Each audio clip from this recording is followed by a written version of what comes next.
I found the diary of a teenager who lived during the bubonic plague. Growing up, I was always fascinated by ancient books, works that had slipped through the cracks of history, their words untouched for centuries. To me, they were artifacts of forgotten lives, whispers from worlds long past. Unfortunately, I lived in a quiet, uneventful town where there wasn't much to fuel my curiosity. But tucked away in a narrow side street, in the forgotten part of town, there was a tiny antique shop, Clarkson's Curiosities. The shop was dusty, dimly lit, and packed to the brim with relics that seemed to hold pieces of untold stories. It was my sanctuary. The owner, Mr. Clarkson, was a grizzled man in his 60s, always dressed in a worn cardigan with patches at the elbows. His face was lined with wrinkles, but his eyes gleamed with the sharpness of someone who had seen more than he let on. "History isn't just dates and kings," he once said, sliding me a juice box as I sat cross-legged on the shop floor. "It's the life in the cracks, the stories no one bothered to remember." Mr. Clarkson loved to share the histories of his items. I'd spend hours there after school, riding my bike straight from class to the shop. I had seen nearly everything the store had to offer, until one day, I overheard him talking to another customer about the back room. "Don't go in there," he told me firmly the first time I asked. "That stuff isn't for young eyes. Some things are better left alone." Of course, those words only deepened my curiosity. One rainy afternoon, while Mr. Clarkson was distracted with a chatty customer, I saw my chance. My heart pounded as I slipped past the dusty curtains separating the main shop from the forbidden back room. It was cramped and dark, the air thick with the smell of aged wood and mildew.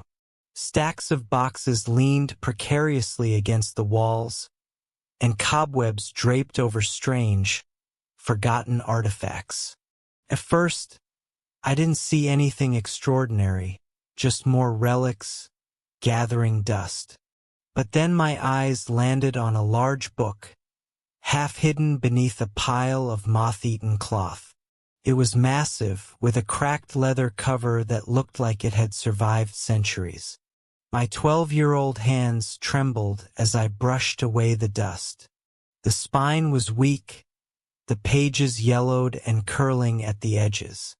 The writing inside was strange, letters looping and twisting in ways I couldn't comprehend at the time. "What do you think you're doing?" Mr. Clarkson's voice boomed from the doorway, startling me so badly I dropped the book. He marched over, his face red with fury. "I told you not to come in here. I just wanted to see. You don't have permission to touch that." His hands shook as he picked up the book and cradled it like a wounded animal. "Get out of here, and don't ever go poking around where you don't belong." I didn't argue. I bolted, the sound of his angry muttering trailing behind me. That day never left me. Over the years, my fascination with ancient texts only deepened. I went on to study archaeology and specialized in medieval manuscripts. By the time I was nearing my master's degree, I could read Middle English fluently. But one thing lingered in my mind like an itch I couldn't scratch: the mysterious book from Clarkson's shop. For my thesis, I needed an original medieval text to translate and analyze. The memory of that book resurfaced, stronger than ever. I returned to my hometown after nearly a decade away. Clarkson's Curiosities was still there, though the paint on the sign had faded, and the windows were cloudier than I remembered. Mr. Clarkson himself looked older, his movements slower, his face more sunken. "Back again?" "Eh?" he said as I stepped into the shop, the bell above the door jingling softly. "Didn't think I'd see you around these parts anymore." "I'm finishing my degree," I explained. "Thought I'd drop by for old time's sake." He nodded, his expression unreadable. "Not much has changed here." I made small talk, asking about some of the items on display while subtly steering him toward the front of the shop. "Still got that old globe?" I asked, pointing to a corner. As he shuffled off to retrieve it, I slipped through the curtain into the back room. The layout hadn't changed. My heart raced as I scanned the clutter, and there it was, the book, still buried in the same spot. It felt heavier than I remembered, its leather cover cracked and cold to the touch. Without hesitation, I slid it into my bag and hurried back out. "Thanks for the chat, Mr. Clarkson," I said, trying to keep my voice steady. "I'll stop by again soon." He muttered, watching me with narrowed eyes. That night, in the dim light of my dorm room, I finally opened the book. Its pages were brittle, the ink faded but legible. I realized the text wasn't ancient gibberish, it was Middle English. Here is what the text said. Anno Domini 1347. I write now as the leaves fall from the trees, their gold and crimson hues painting the air with the promise of a cold winter. The world feels peaceful, as it always does in autumn, when the harvest is gathered and the granaries are full. Our kingdom thrives under the reign of King Edward III. Though I have never set eyes upon him, his name is whispered with admiration in every corner of the land. They say his court is a place of splendor, where knights clad in gleaming armor bow before him, and poets recite their verses in halls gilded with gold.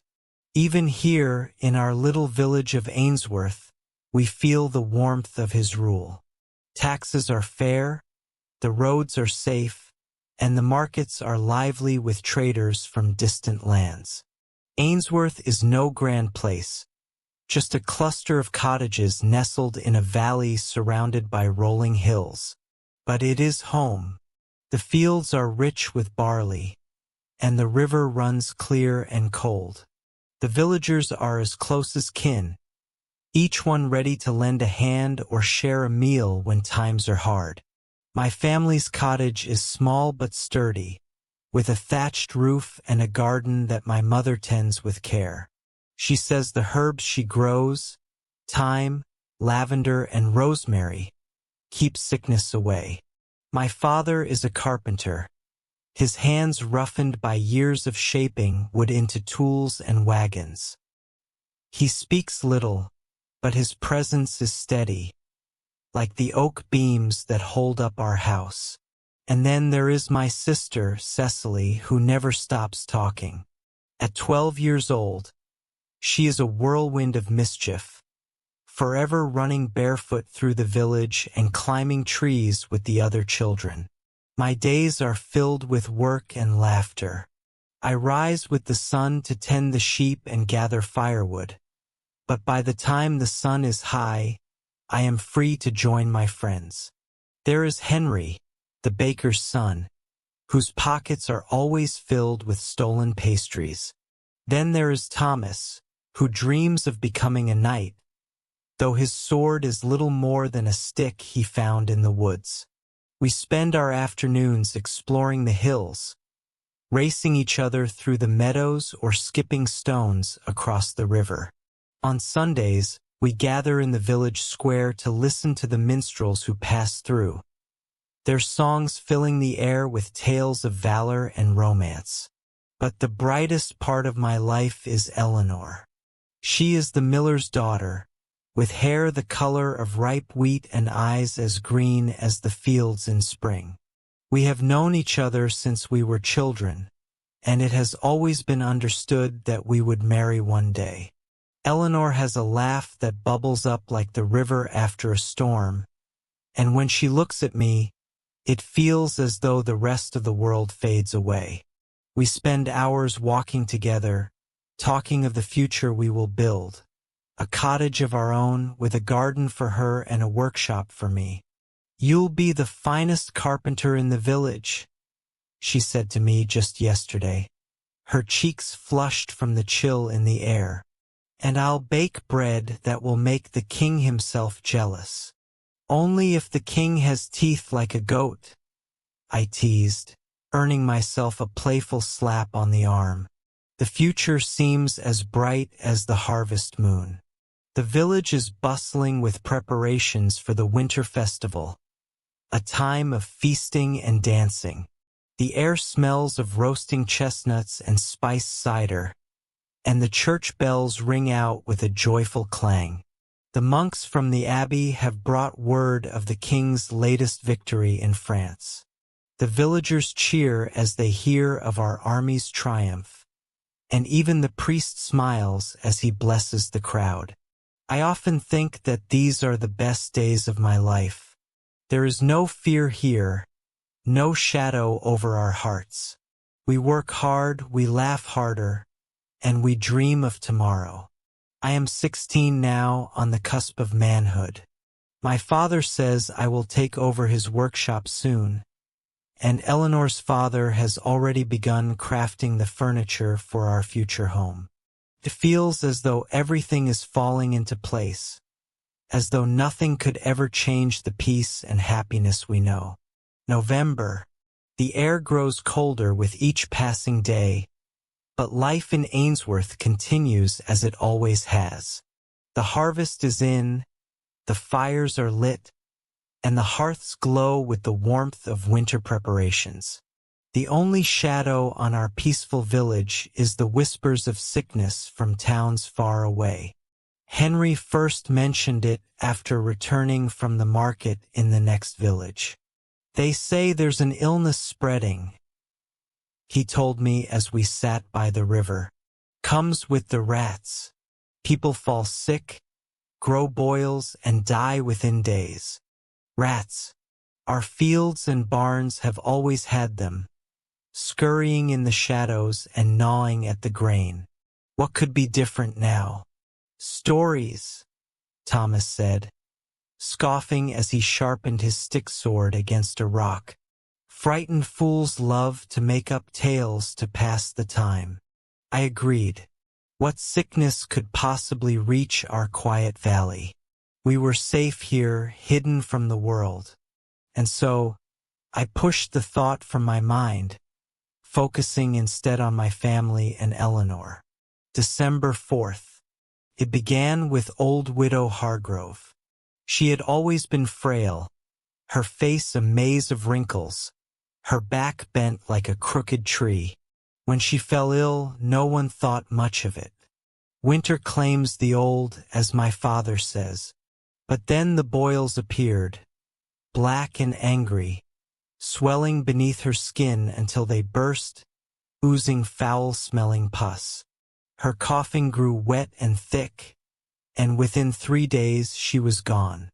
The village buried her quietly, and life went on. Then it was the miller's boy and his young bride. They had been married not 3 months, their laughter still echoing through the square. Eleanor and I had danced at their wedding. Now they lay side by side in their cottage, their bodies twisted in agony, their faces unrecognizable beneath the blackened swellings. The priest said a blessing over them, his voice trembling. Deus nos punire peccatus nostris.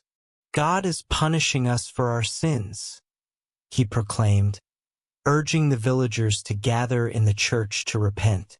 December 7th. I began to notice the rats everywhere. They seemed bolder, scurrying through the streets in broad daylight, their red eyes gleaming like embers. Eleanor said she had seen them in the mill, gnawing at the sacks of grain. "Don't touch them," my father warned. "They bring filth." But by then it was too late. The Thompsons, our next-door neighbors, were the next to fall. Their youngest daughter cried in the street, her tiny hands gripping the hem of my tunic as she begged for help. "They're burning," she sobbed, her voice hoarse. I dared to step inside their home and immediately regretted it. The smell was unbearable, a rancid mix of sweat, blood, and decay. Mr. Thompson lay on the floor, his body convulsing, while his wife sat slumped in a chair, her face hidden beneath her hands. I could see the black sores on her arms, her flesh cracked and leaking. December 15th. I write this with shaking hands. My mother and Cecily have fallen ill. It began with a fever, their faces flushed and their bodies hot to the touch.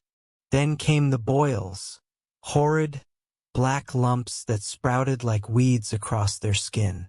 My sister weeps constantly, her voice barely a whisper now, while my mother grows delirious, calling out to my father and to God. The coughing is the worst.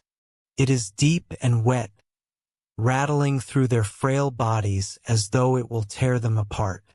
Blood spills from their lips in dark, sticky rivulets. I sit by their bedsides, holding their hands, praying for their recovery. But in my heart, I know the truth. The plague has come to Ainsworth, and it will not leave until it has taken us all.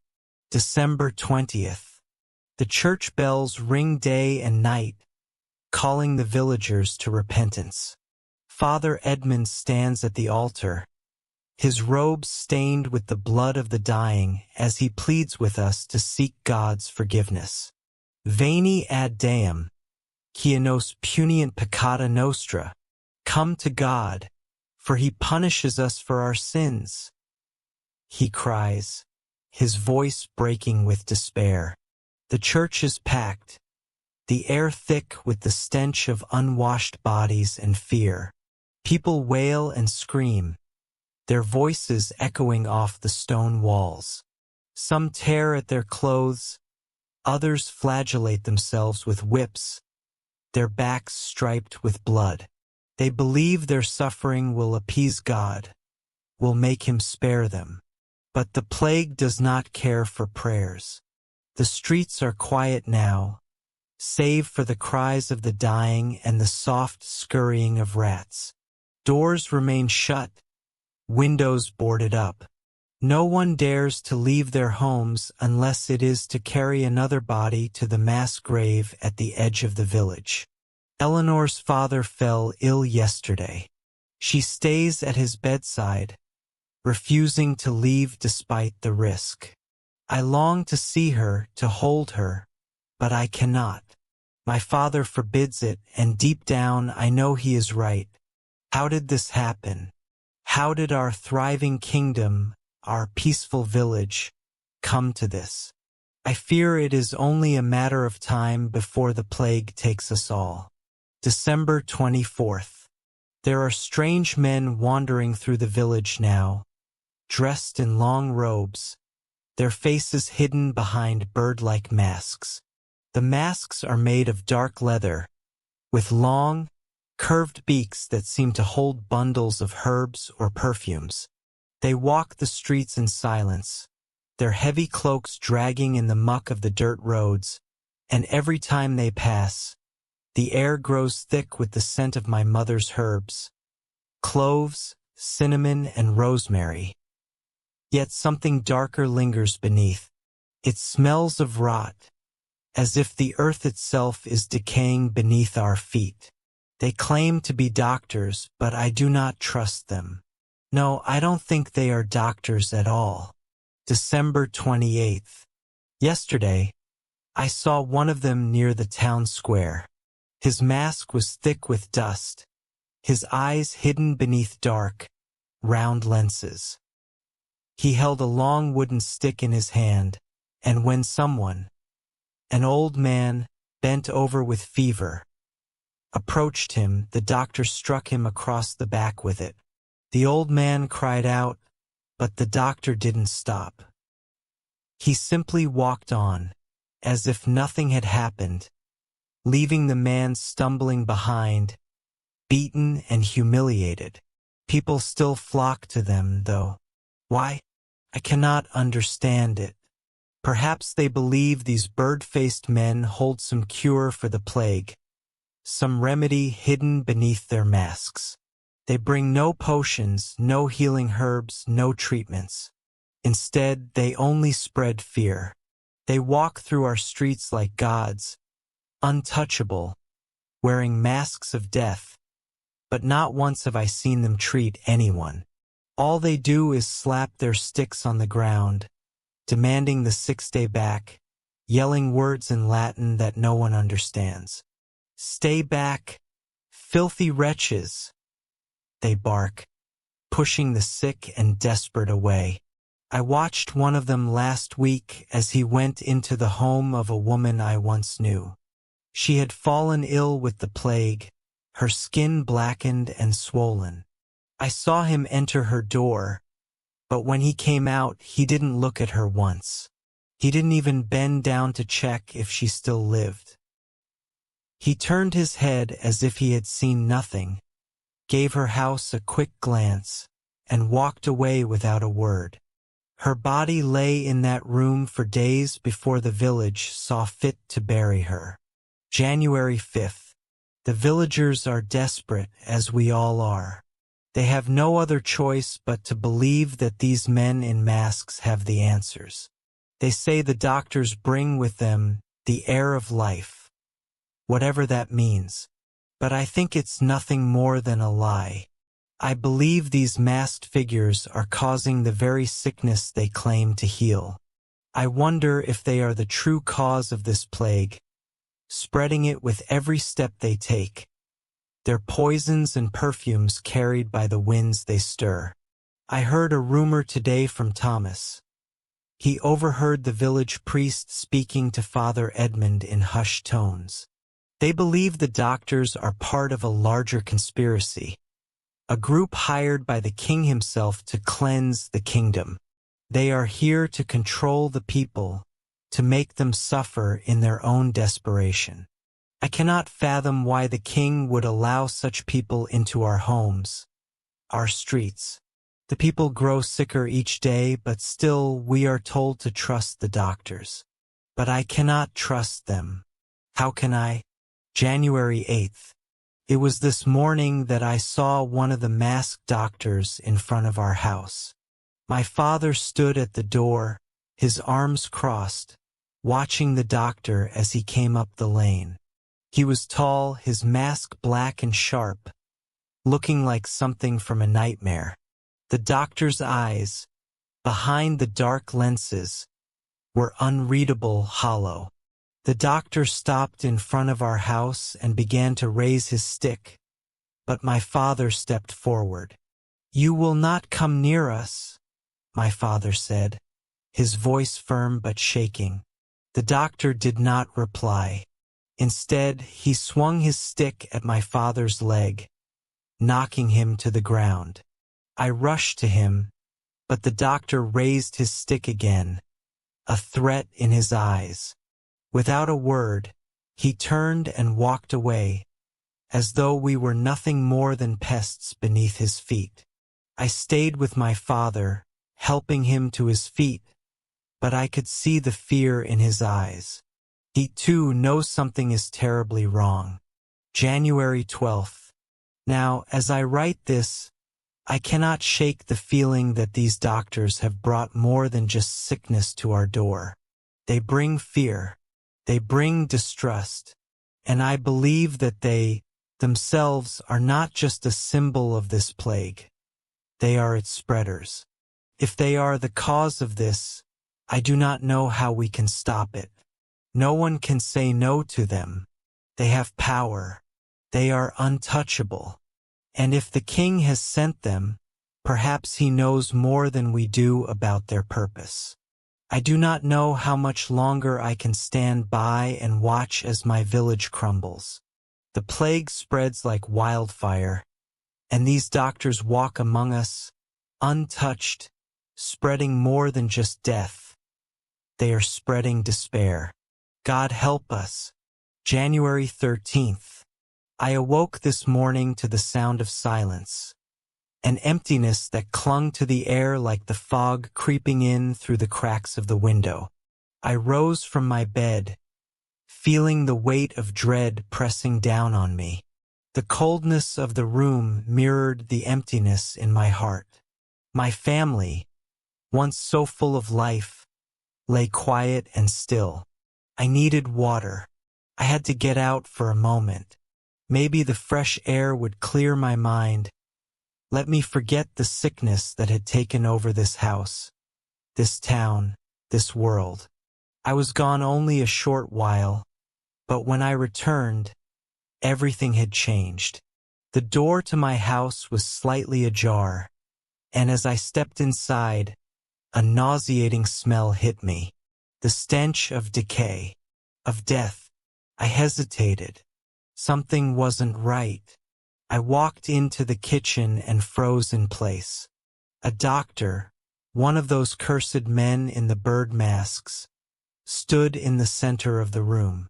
He was leaning over a table, and I could see with horror what he was doing. Rats.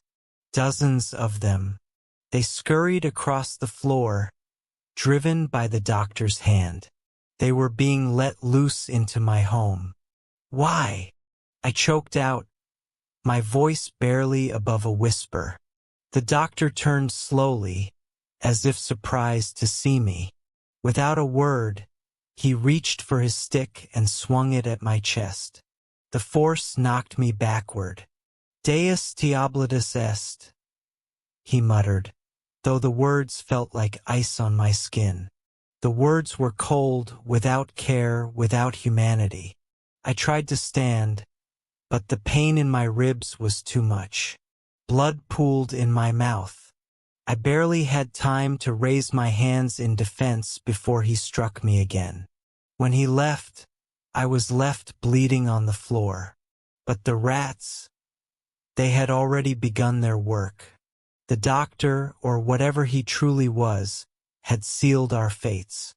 I crawled inside, but by the time I made it back to my family, it was too late. My mother and father, my sister, they were all lying in their beds, their skin mottled with boils and discolored patches. Blood spurted from their mouths in torrents, and their bodies convulsed in their final moments. I heard the gurgling, the choking sounds. My sister's body was racked with coughs, her face twisted in pain, the blood splattering her pale skin. I could not do anything. I should have saved them, but how? I couldn't even touch them without recoiling. Their eyes, vacant and wide, stared at me as I screamed for help that would never come. And then I heard it, the sound I had longed to hear amidst the chaos.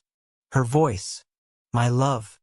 She appeared in the doorway, her hand trembling as she reached for mine. She was coughing, her breath ragged, but there was still a fire in her eyes. "We need to leave," she whispered, her voice barely a breath. I couldn't think, couldn't breathe.